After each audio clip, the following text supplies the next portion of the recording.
अगर एक सवाल पूछने से पूरा सिस्टम कांप जाए तो सवाल गलत नहीं, सिस्टम गलत होता है। आज जगतपुर में कोई चुनाव नहीं था, कोई दंगा नहीं था, फिर भी पुलिस, प्रशासन, मंत्री सब डर में थे, क्योंकि आ रही थी वो जो खुद को नेता नहीं मानती पर जिसके सामने सत्ता भी सिर झुका देती है। दलित शेरनी कविता भील। सवाल ये है, क्या आज सिस्टम उसे रोक पाएगा या इतिहास फिर लिखा जाएगा? अगर आप बहुजन हैं, ये वीडियो आपका है। ये कहानी सिर्फ सुनने के लिए नहीं है।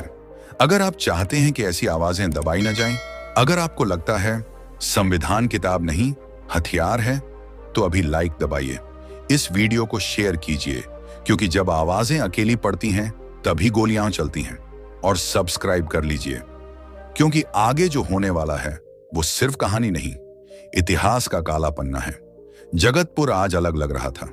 गांव की गलियों में हलचल थी, मंच सज रहा था, नीले झंडे हवा में लहरा रहे थे।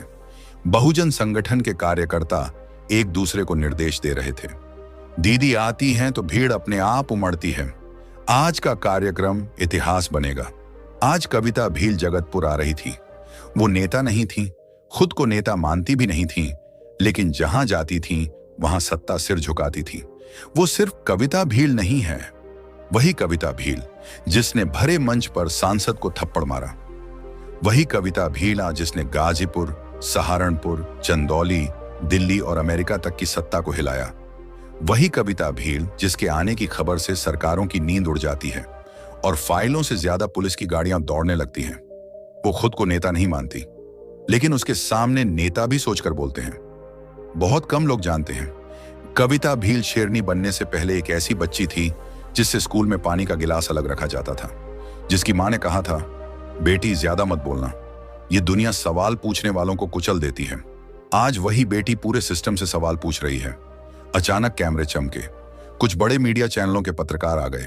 एक पत्रकार ने माइक आगे बढ़ाया, आज यहां कौन आ रहा है? भीम संगठन के जिला अध्यक्ष ने सीधे आंखों में आंख डालकर कहा, आज वो आ रही है जिसे देखकर सिस्टम कांपता है, जिसने हमें सिखाया संविधान किताब नहीं हथियार है। पत्रकार चौंका। दूसरा पत्रकार तंज कसते हुए बोला, ये वही चैनल था जो दलितों के मर्डर को आपसी विवाद कहता है और जब कोई बहुजन उठ खड़ा हो जाए तो उसे उपद्रवी बना देता है। पर कविता भील जहां जाती हैं वहां शांति भंग होती है, भीड़ उकसती है। बस इतना कहना था कि बहुजनों का खून खौल गया।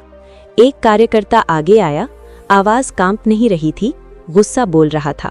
जब दलितों को गाजर मूली की तरह काटा जाता है तब आपकी शांति कहाँ मर जाती है? जब हमारी औरतें पीटी जाती हैं तब आपका सिस्टम कहाँ सो जाता है? आज दीदी आ रही हैं तो आपको शांति याद आ गई। कैमरे ऑन थे, लाइव रिकॉर्डिंग हो रही थी। एक बहुजन बोला, आज कोई भीड़ नहीं आएगी, आज इतिहास लिखा जाएगा। जिन्हें आप भीड़ कहते हैं वो न्याय से वंचित आवाजें हैं और कविता भील उन आवाजों की जुबान है। पत्रकार का सिर झुक गया, वीडियो वायरल हो गया, सोशल मीडिया फट चुका था। कविता भील जगतपुर आ रही है, जहां जाती है इतिहास बनता है। उसी दिन उसी इलाके में कैबिनेट मंत्री का भी कार्यक्रम था। जैसे ही मनुवादियों को पता चला कि बहुजनों का कार्यक्रम है, चेहरे उड़ गए। अगर कविता भील आ गई तो हमारा कार्यक्रम खत्म। कांपते हाथों से दरोगा को फोन लगाया गया, आज मंत्री आ रहे हैं, कोई बाधा नहीं चाहिए।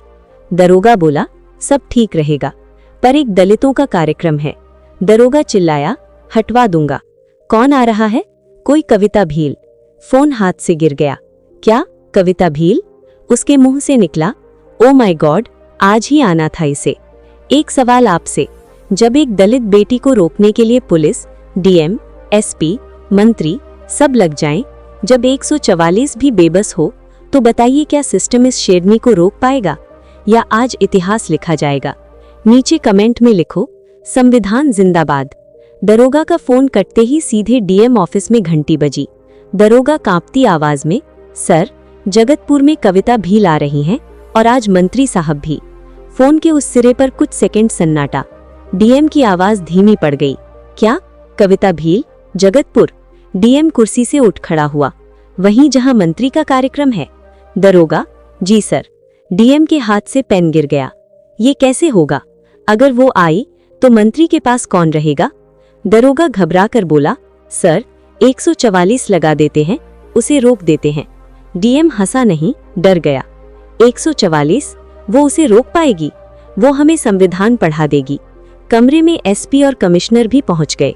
कमिश्नर ने सीधा सवाल किया, मंत्री पहले आएंगे या कविता भील? डीएम, शायद मंत्री पहले।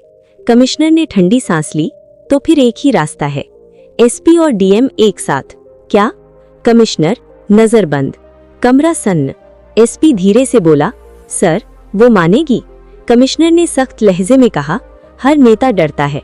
डीएम मन ही मन बोला, पर वो खुद को नेता नहीं मानती। एक दलित बेटी को रोकने के लिए क्या सिस्टम को इतनी बड़ी साजिश करनी पड़ती है? क्या सच में नजरबंद शेरनी को रोक पाएगी? उधर जगतपुर में कैबिनेट मंत्री का काफिला पहुंचा।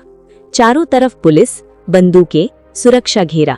मंत्री मंच पर चढ़ते हुए बोले, ये दलितों का भी कोई कार्यक्रम है? दरोगा ने छाती ठोकते हुए कहा, सर चिंता मत कीजिए, कविता भील को नजरबंद कर देंगे, वो नहीं आएगी। मंत्री मुस्कुराया, ठीक है, सिस्टम कमजोर नहीं दिखना चाहिए। राजस्थान की सड़क, सुबह की धूप में 200 गाड़ियों का काफिला, बीच में एक साधारण सी गाड़ी, पर अंदर असाधारण आग। कविता भील चुप थीं, पर उनकी चुप्पी तूफान से भारी थी। जहां काफिला गुजरता, लोग छतों पर चढ़ जाते। पेट्रोल पंप पर फुसफुसाहट, ये कौन नेता है? पंप वाला बोला, ये नेता नहीं, कविता भील हैं। इसी काफिले से सरकारें कांपती हैं। रामपुर की सीमा, अचानक भारी पुलिस बल, बैरिकेडिंग, सायरन रुका, कविता भील की गाड़ी ठहरी। एसपी आगे आया, आपको उतरना होगा, तलाशी लेनी है। कविता भील ने शीशा नीचे किया। एसपी साहब, किस कानून में लिखा है कि बिना कारण काफिला रोका जाए? एसपी अकड़ में, यहाँ 144 लागू है। कविता भील की आवाज तेज नहीं हुई, पर शब्द हथौड़ा थे। 144 मुझे रोकने के लिए लगाई गई है। याद रखिए, संविधान मुझे रोकता है, पुलिस नहीं। मैं बाबा साहेब अंबेडकर की बेटी हूँ, हारना नहीं सीखा। एसपी साहब, बाबा साहेब ने हमें भीख नहीं दी थी, अधिकार लिख कर दिए थे। ये जो संविधान है ना, ये कागज नहीं, ये वो आग है जो 1000 साल की गुलामी जलाने के लिए लिखी गई थी। आज आप मुझे रोक रहे हैं, कल इतिहास आपसे पूछेगा कि जब संविधान सड़क पर था तब वर्दी किसके साथ थी? एसपी तिलमिला गया। बहुत बड़बड़ हो गई, उतरिए वरना अंदर कर दूंगा। इतना सुनते ही एसपी ने कविता भील का हाथ पकड़ लिया। बस जैसे काफिला फट पड़ा। कैमरे ऑन, पब्लिक दहाड़ी कि एक कदम और बढ़ाया तो अनर्थ हो जाएगा।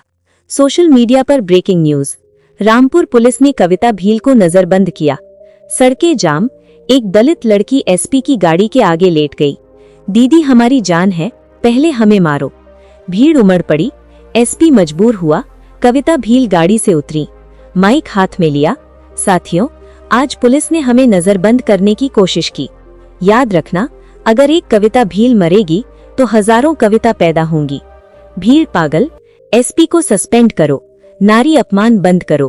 कलेक्टर दौड़ता हुआ आया, माफी मांगी। एसपी हाथ जोड़ने लगा।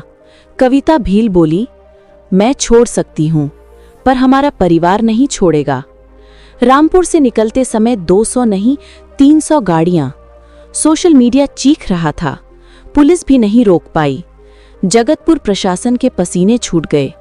जब रामपुर पुलिस बेबस हो गई, जब एसपी झुक गया, तो बताइए, क्या जगतपुर का सिस्टम शेरनी को रोक पाएगा? नीचे कमेंट में लिखिए, शेरनी को कोई नहीं रोक सकता। जगतपुर कलेक्टर ऑफिस में अफरा तफरी थी। एक अधिकारी घबरा कर बोला, रामपुर पुलिस भी नहीं रोक पाई। कलेक्टर का चेहरा पीला पड़ गया। तो अब क्या करेंगे? उसी पल सूचना आई, कविता भील का काफिला जगतपुर सीमा में प्रवेश कर चुका है। कमरे में सन्नाटा। कलेक्टर बड़बड़ाया, इतना बड़ा सिस्टम एक लड़की से डर रहा है। जैसे ही काफिला जगतपुर में घुसा, पुलिस ने फिर बैरिकेडिंग कर दी। दरोगा आगे आया, गाड़ी रोकिए, इतना बड़ा काफिला नहीं जा सकता। उसी पल भीम संगठन के प्रदेश अध्यक्ष आगे आए। दरोगा साहब, आपको पता भी है अंदर कौन बैठा है? दरोगा अकड़ में, कोई हो, कानून से ऊपर नहीं। गाड़ी का दरवाजा खुला, कविता भील उतरी। दरोगा के हाथ कांपने लगे। कविता भील की आवाज शांत थी, लेकिन हर शब्द नुकीला था। रामपुर पुलिस भी नहीं रोक पाई, आप कैसे रोकेंगे? इतनी साजिश सिर्फ मुझे रोकने के लिए? कलेक्टर दौड़ता हुआ आया। ऊपर से आदेश है, आप आगे नहीं जा सकती। कविता भील मुस्कुराई। वो मुस्कान सिस्टम के लिए खौफ थी। आप कौन होते हैं मेरे अधिकार रोकने वाले? संविधान पढ़ा है कभी? उन्होंने खुले मंच पर कलेक्टर ऑफ दरोगा को संविधान समझाना शुरू किया। अनुच्छेद 19 मुझे बोलने की आजादी देता है। आपकी वर्दी मुझे रोकने के लिए नहीं, मेरी रक्षा के लिए है। कलेक्टर के हाथ जुड़ गए। जाइए मैडम। कविता भील का काफिला सीधे कैबिनेट मंत्री के कार्यक्रम के सामने से गुजरा। 300 गाड़ियां। मंत्री मंच से देखता रह गया। ये कैसे हो गया? एक लड़की को भी नहीं रोक पाए? मीडिया कैमरे मंत्री से हटकर कविता भील की ओर मुड़ गए। मनुवादी गिनती करते रहे। 1, 2, 3, 300। उनके पसीने छूट गए। जगतपुर का मैदान लाखों से भर चुका था। जैसे ही कविता भील उतरी, महिलाएं रोने लगीं। दीदी, आप सच में बाबा साहिब की बेटी हैं। नारे गूंज उठे। संविधान जिंदाबाद। कविता दीदी जिंदाबाद। कविता भील ने हर माँ, हर बहन को गले लगाया। माइक हाथ में लिया। मुझे पता है, हमारी माँ बहनों के लिए कोई नहीं लड़ता। मैं वादा करती हूँ, आखिरी सांस तक आपके अधिकारों के लिए लड़ूंगी। महिलाएं दहाड़ पड़ी। दीदी, हम आपके साथ हैं। कविता भील बोली, आज मुझे 2 जगह रोका गया, तो सोचो आम दलित को कितना रोका जाता होगा। बाबा साहिब ने कहा था, संविधान कितना भी अच्छा क्यों ना हो, अगर उसे चलाने वाले मनुवादी हों तो वो बेकार हो जाएगा। आज अगर मेरी आवाज चुभ रही है तो समझ लो, ये आवाज नहीं, ये आपके अन्याय का आईना है। याद रखना, जिस दिन दलित डरना छोड़ देता है, उसी दिन सत्ता कांपना शुरू करती है। अचानक भीड़ के बीच से एक नकाबपोश, एक पल की खामोशी। धाएं। गोली चली। कविता भील के हाथ में लगी। एक पल को पूरा मैदान खामोश हो गया, लेकिन वो गिरी नहीं। पूरा मैदान चीख उठा। दीदी को गोली लगी। पकड़ो पकड़ो।